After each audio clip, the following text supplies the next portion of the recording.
Selamat pagi pemirsa. Besar pengeluaran daripada pemasukan, begitulah nasib anggaran pendapatan dan belanja negara atau APBN kita dalam 2 bulan terakhir pada Januari dan Februari 2025. Untuk pertama kalinya dalam 4 tahun terakhir, APBN defisit di awal tahun.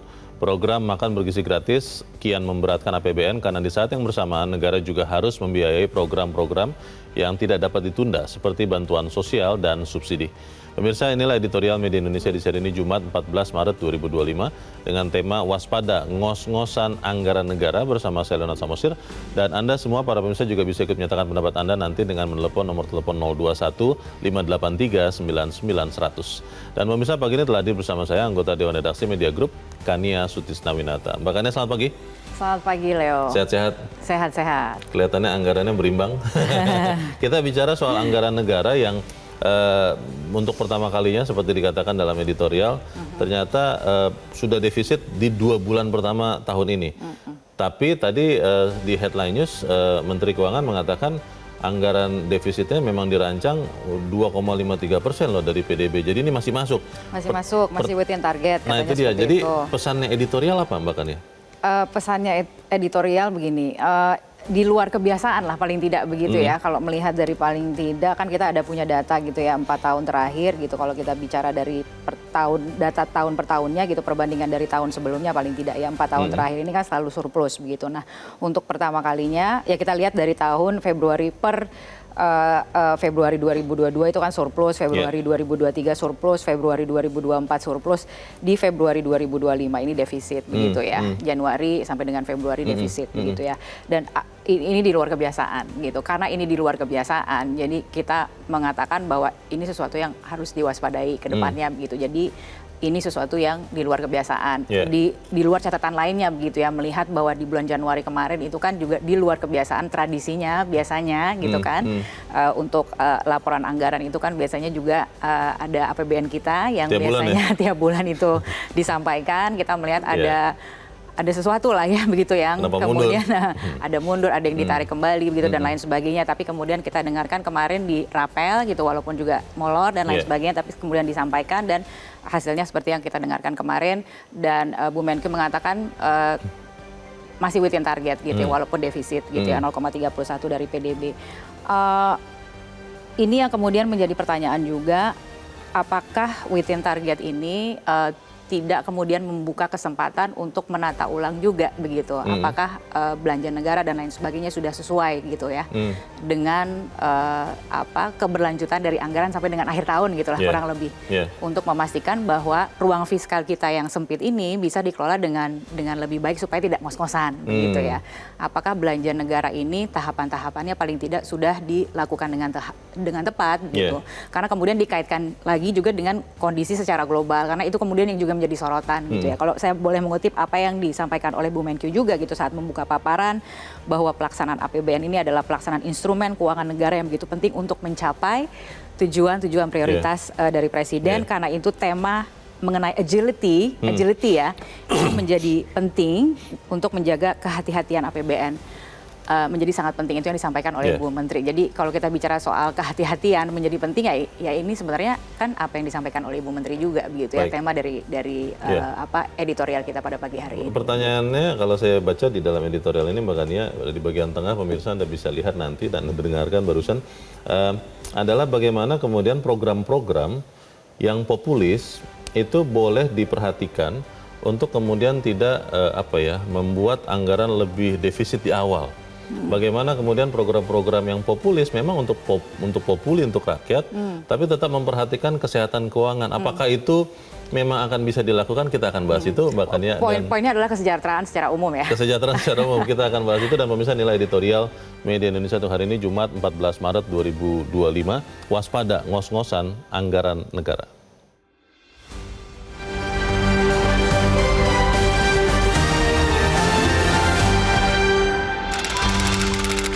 Waspada ngos-ngosan anggaran negara.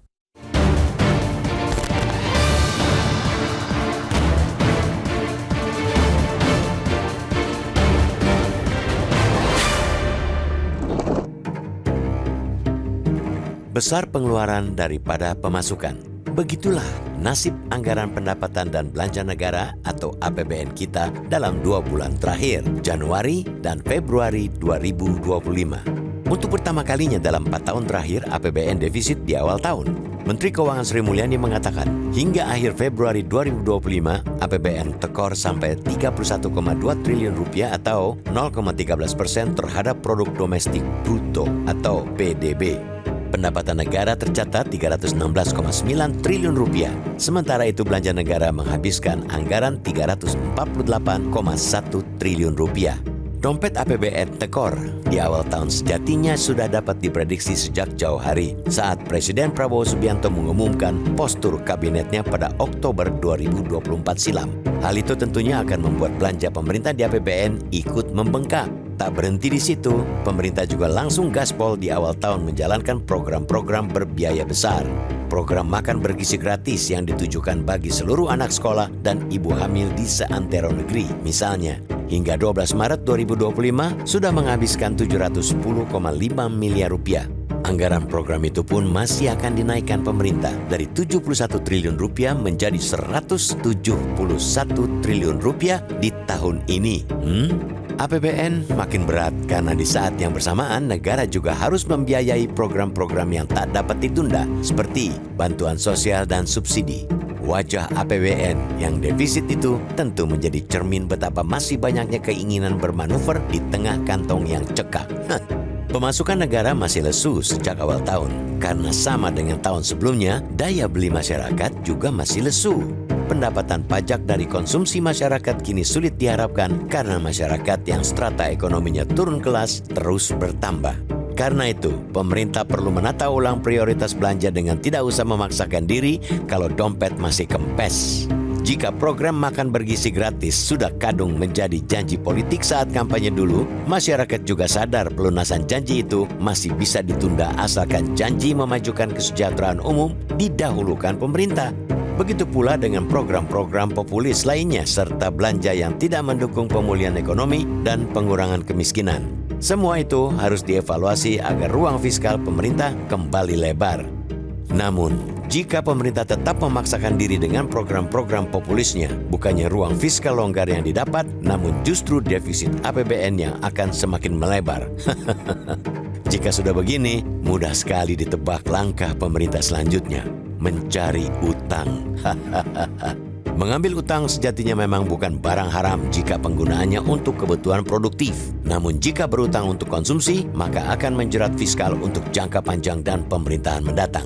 Karena itu, mumpung masih di awal tahun, defisit APBN di awal tahun ini harus menjadi tamparan bagi pemerintah untuk segera mereview ulang rencana ke depan. Napas mesti dijaga dan dikelola agar bisa bertahan hidup hingga akhir tahun, bahkan pelan-pelan bangkit. Jika sampai kondisi ngos-ngosan dibiarkan hingga di tengah jalan, maka di penghujung jalan kita bisa-bisa mendapati ekonomi tak lagi bergerak alias mati suri.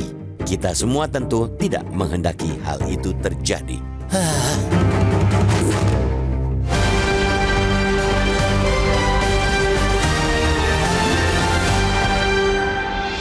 Di bagian berikut Anda bisa menyatakan pendapat Anda terkait editorial pagi ini. Pemirsa, untuk saat ini tetaplah bersama kami.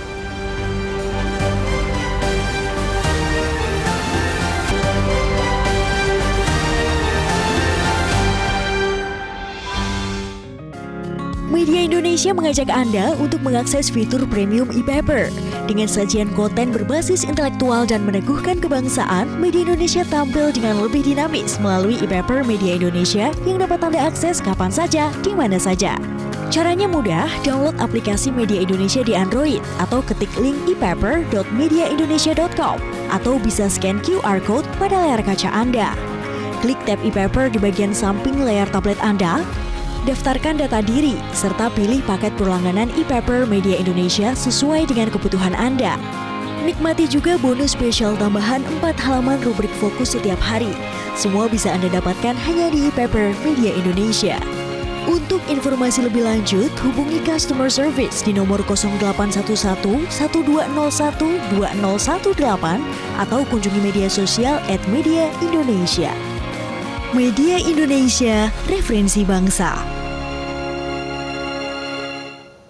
Terima kasih Anda masih bersama kami pemirsa, dan kita akan mendengarkan juga bahkan ya untuk saat ini pendapat dari pemirsa Metro TV. Kali ini sudah terhubung dengan pemirsa Metro TV di Bali, persisnya di Nusa Dua, ada Pak Christopher. Pak Christopher, selamat pagi. Dari Nusa Dua Bali yang indah dan cerah hari ini. Iya, silakan Pak Christopher. Bagaimana Pak Anda melihat anggaran ini? Apakah kita boleh mengingatkan pemerintah supaya lebih menepatkan lagi anggarannya atau seperti apa? Silakan Pak, singkat padat saja. Ya, saya rasa anggaran defisit ini kan masih dalam batas wajar ya Pak, 0,13%. Jadi saya rasa masih under control Pak. Dan kita lihat juga kan memang salah satu anggaran yang cukup besar memakan biaya itu kan untuk makan gratis. Dan itu merupakan tujuan yang mulia Pak, itu sangat positif. Jadi saya rasa itu bukan suatu kendala ya, yang mungkin menjadi alternatif saran saya adalah ya harus dilakukan pemiskinan terhadap orang-orang yang korupsi Pak. Contohnya kasus korupsi Pertamina, kasus korupsi Timah, 300 sekian triliun. Nah itu coba aset-aset dari para perampok-perampok dan pencuri itu yang diambil dimasukkan ke anggaran akan lebih berfaedah Pak. Nah kalau mengenai anggaran untuk memberikan makan anak-anak sekolah gratis, saya rasa itu sangat mulia dan baik Pak. Sangat membantu karena kita tahu tingkat stunting kita di Indonesia ini cukup tinggi loh persentasenya Pak. Jadi tetap dijalankan program-program yang baik itu, tinggal nanti dirapikan lagi untuk anggaran APBN dan efisiensi Pak. Ya, dan pemiskinan para koruptor itu saja. Terima kasih. Baik, terima kasih Pak Christopher di Nusa Dua Bali untuk pendapat Anda. Selamat pagi Pak. Pemiskinan koruptor dan terus melanjutkan program-program yang berguna seperti makan bergizi gratis. Bagaimana Mbak Kania? Ya sepakat dengan apa yang disampaikan oleh Pak Kris gitu.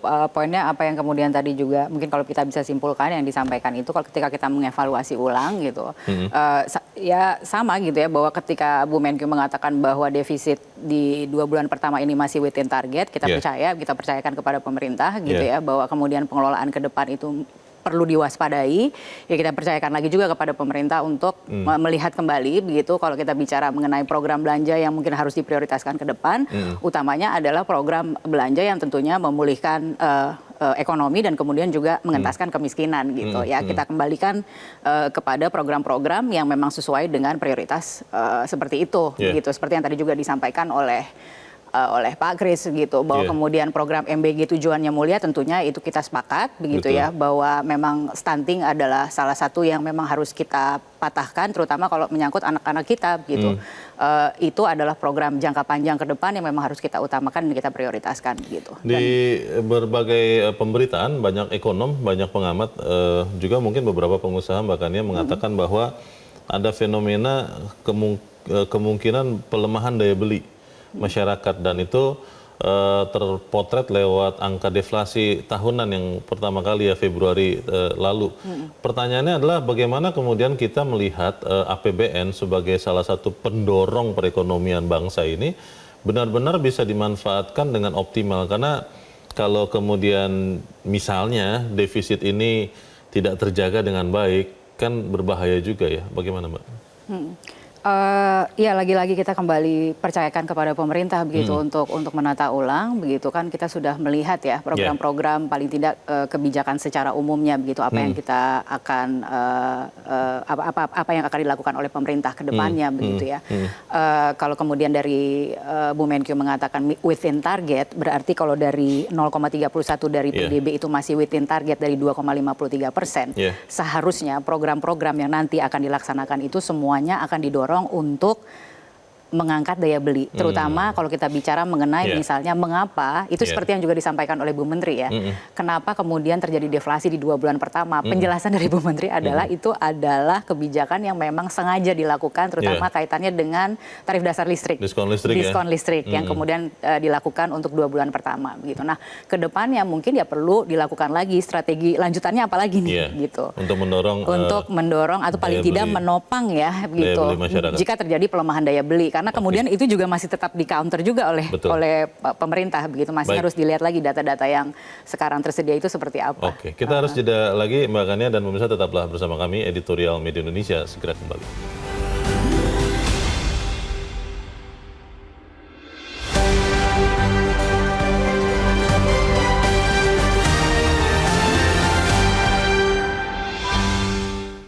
Terima kasih Anda masih bersama kami dan kita ada di bagian akhir dari diskusi kita pagi ini. Mbak Kania, kalau kita melihat memang kondisi ekonomi global itu kan diliputi ketidakpastian. Lalu juga di dalam negeri tantangannya ya kita memang harus akui ada kemungkinan pelemahan daya beli. Beberapa industri juga masih tertekan. Pertanyaannya adalah bagaimana kemudian di tengah laporan APBN 2025 yang memang masih di dalam target, tapi berbeda dari sekian tahun yang lalu, sudah ada defisit di awal tahun.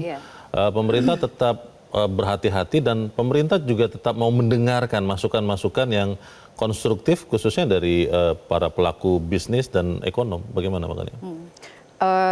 Itu ya, rasa-rasanya ruang untuk mendengarkan itu memang harus dibuka lebih luas lagi, begitu ya. Betul sekali apa yang disampaikan oleh Leo tadi, begitu, karena kalau melihat dari perkembangannya ini kan baru 2 bulan pertama ya, gitu, bahwa memang di luar kebiasaan lagi-lagi gitu. Ketika defisit itu sudah terjadi di 2 bulan pertama dan ini memang di luar kebiasaan kalau melihat paling tidak 3 tahun terakhir catatannya seperti apa. Bahkan kalau melihat headline utama dari media Indonesia hari ini adalah stabilitas fiskal goyah, dan itu yang juga disuarakan oleh para ekonom. Para ekonom menyaksikan bahwa defisit bisa terjaga di rentang yang sudah ditargetkan untuk tahun ini di 2,53%. Bahkan dikatakan bisa melebihi 3%, yang sebenarnya itu adalah dipatok dalam undang-undang begitu. Itu yang disuarakan oleh ekonom. Nah, apakah suara dari ekonom ini didengarkan? Ya mungkin saja memang dari pemerintah harus bisa membuka ruang untuk bisa mendengarkan masukan dari ekonom-ekonom ini. Banyak masukan yang disampaikan, terutama juga misalnya yang berkaitan dengan Kementerian Keuangan, penerimaan dari pajak begitu misalnya, yang kita lihat juga menurun gitu. Itu kan ada beberapa faktor misalnya yang disuarakan. Salah satunya adalah pemanfaatan atau penggunaan Cortex gitu yang untuk pertama kalinya dilakukan pada tahun ini. Yang belum bisa ya, yang belum bisa masih harus gitu. diperbaiki. Dan sepertinya bahkan tidak diadres sama sekali oleh Kementerian Keuangan gitu kemarin pada saat konferensi pers, dan itu banyak disuarakan. Walaupun memang akhirnya kita tidak tahu apakah benar atau tidak begitu. Berapa persennya itu memang karena diakibatkan oleh penggunaan konteks semata-mata karena sistem baru atau memang kondisi bisnisnya yang memang PHK di mana-mana. Ini kan pertanyaan-pertanyaan yang memang akhirnya harus diadres gitu. Diadresnya seperti apa? Apakah memang ada kemauan dari pemerintah untuk mengadres atau mendengarkan paling tidak, atau seperti apa? Apakah dialog itu engagement atau interaktif gitu, atau kemauan untuk mendengarkan itu apakah akan dibuka atau tidak begitu ya, paling tidak untuk mendengarkan masukan atau diadres dan lain sebagainya, atau misalnya ditindaklanjuti dengan langkah-langkah yang lebih strategis ke depannya gitu ya, paling tidak ini apakah mau dijadikan warning atau tidak gitu ya.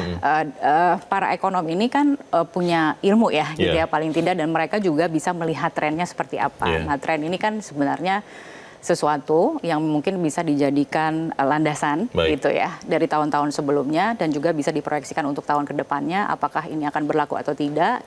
Ya ruang itu harus bisa dibuka sih sebenarnya, ruang untuk mendengarkan. Kita percaya pemerintah akan mendengarkan, termasuk apa yang kita berbincangkan di sini tadi. Pemirsa juga berpendapat kita berikan masukan supaya kemudian kita tidak ngos-ngosan dalam mengurus atau mengerjakan anggaran negara. Mbak Kania Sutisna Minata, terima kasih sudah hadir di tempat ini. Selamat pagi. Selamat pagi.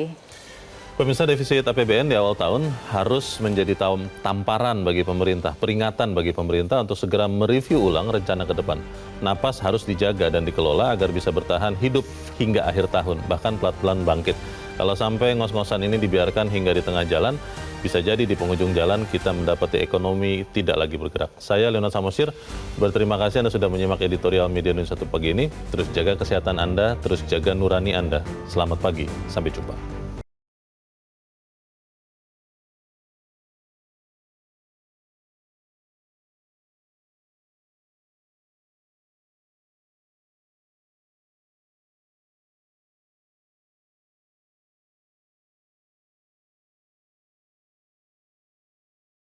Jelajahi cara baru mendapatkan informasi. Download Metro TV Extend sekarang.